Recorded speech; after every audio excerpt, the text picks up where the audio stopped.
Hello, everybody. Welcome to another episode of the Thriving Adoptees podcast. And today, yes, it's just me. I'm delighted to be joined by me. So I came up with this idea of I love clarity, I love brevity, I love simplicity, and I love all those things that point at something really big. So, although the title of today's podcast, which is From Hold to Whole, is a very simple idea, it's a very profound one, right? So from hold, we've got a hole inside, we're feeling a hole inside of us. There's something missing from us. There's an aching pain, looking for answers, looking for connections, looking for reunion, looking for wholeness, looking to feel at one with the world rather than alone in the world. It's that feeling of separation. It's the feeling of less than. It's the feeling of aloneness. Aloneness. And when I get near this space, I think of I think of the dogs that we have. I think of them on their first night away from their mum, right? And I think of that anguish, that howl that we've got 4 dogs. We've had 4 dogs. We've got 2 at the moment. The first 3 of our dogs, used to cry at night, and that awakens within me. That sends some kind of a shiver, a chill down my spine, and I'm thinking, is this me reliving that anguish and that fear? Is it? Maybe not. But we're talking here about going from hold to whole. Hold to whole. Now, I think the first time I really felt that was knowingly felt it was reading a letter from my birth mother.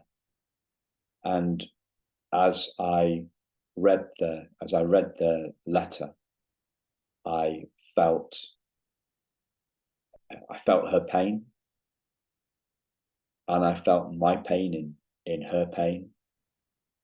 I felt the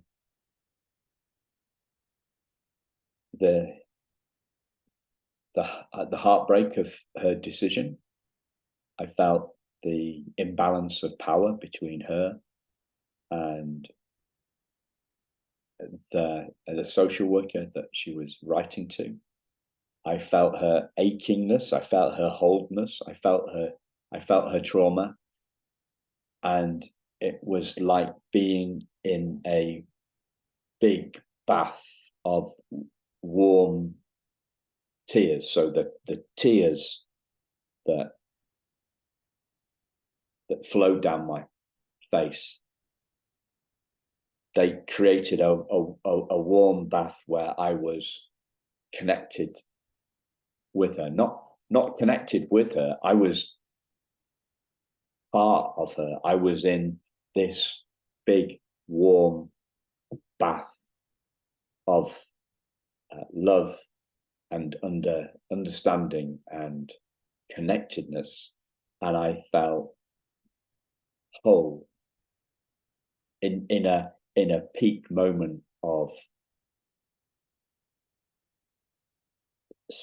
sadness came my wholeness.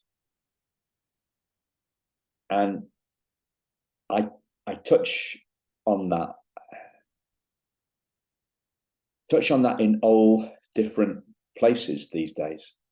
I feel that I feel that wholeness. So I feel it at a rugby match where, so I'm English, but I'm watching the Scottish team versus, because my wife's Scottish.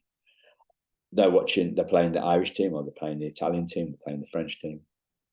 We never go to the England-Scotland games because there's too much bitterness between those two teams, especially on the Scottish side, for what the English did to them years and years ago. I felt wholeness. I feel wholeness there. I feel at one. And I'm not a Scottish fan. I'm not an Italian fan or a French fan or an Irish fan, but I feel that sense of oneness, and it brings tears to my eyes. Last couple of weeks ago, I went to our wedding, to our niece's wedding, and her dad was crying a lot, like me. Is a softie, and he's crying, and he's crying tears of happiness. Maybe he's crying tears of oneness, like I do, and I felt that I felt that in rock concerts as well, seeing the Killers and seeing them deliver their epic rock and roll set, and we're all as one. We're all singing, especially Mr. Brightside. Fancy that this is the biggest song that the Killers ever wrote, and it was the first one they ever wrote. Amazing, isn't it? How about, people say you've got to get to 10,000 hours before you can master something. I don't know whether, I don't know how long it took them to write that first track, but there's a sense of oneness where we're lost in the crowd. We're connected, and this reminds me of, I had a conversation with an adoptee earlier on this week, and she said, look, this technology connects us all. So there's a connection on that level. The technology of this podcast, the technology of Zoom that I use to record the podcast, and the place brings us in touch with one another, and it gives us that sense of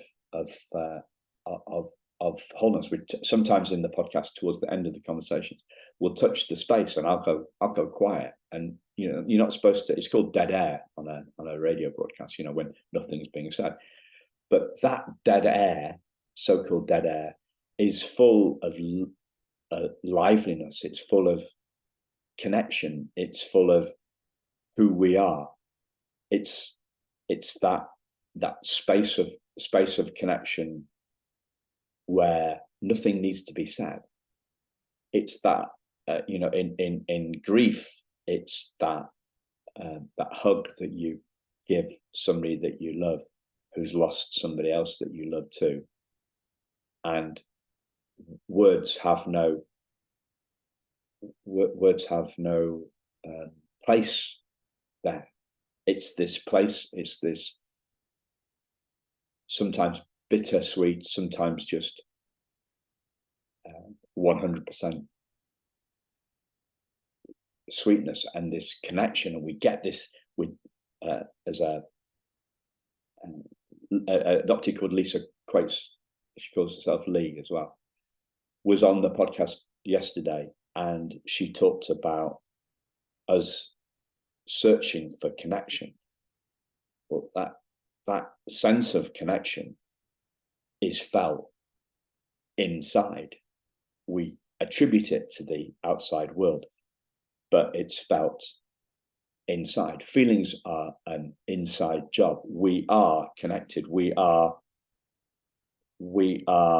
one spiritual being having 8 billion human experiences. We are one spiritual being having 5 million adoptees experience, but we are one being. We are that space of connection, the space for connection, the space without words, without that voice in our head that says that there's something wrong with us. That loving space of an embrace, that loving open space where we are okay with not feeling okay, because we realize that not feeling okay doesn't mean that we aren't okay. We're distinguishing between how we feel and who we are.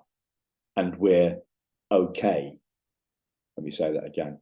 We're okay with feeling not okay, because underneath everything we know we are okay. We are that one spiritual being that is perfect, that is whole, that includes everything, that is the open space for all our feelings, good or bad, all our physical sensations. So this week I had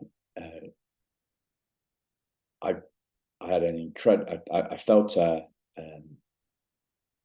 argument coming on with somebody.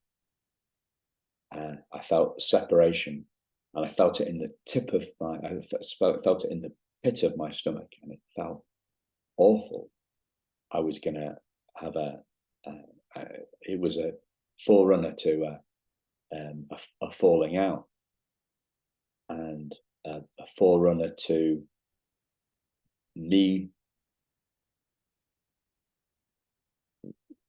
rejecting somebody, or rejecting somebody's argument, them rejecting my argument. And I felt it was a fellow adoptee, and I felt I felt me playing my place in me taking this space and potentially being part of a rejection. This other adoptee feeling rejected by me, and it took me further away than I felt in ages from that connected space. So, what about you? When have you felt whole? What does it take to move from hold, that place of something missing, to whole, that place where you're the whole universe, or your space for the universe? You are infinite consciousness, infinite awareness, space for the healing space for all the trauma that's gone on in your life that you feel today. It's welcoming that trauma in, snuggling up to it, seeing that it's a signpost back to the essence of who you truly are. Hope you liked it. Speak to you soon. Take care. Goodbye.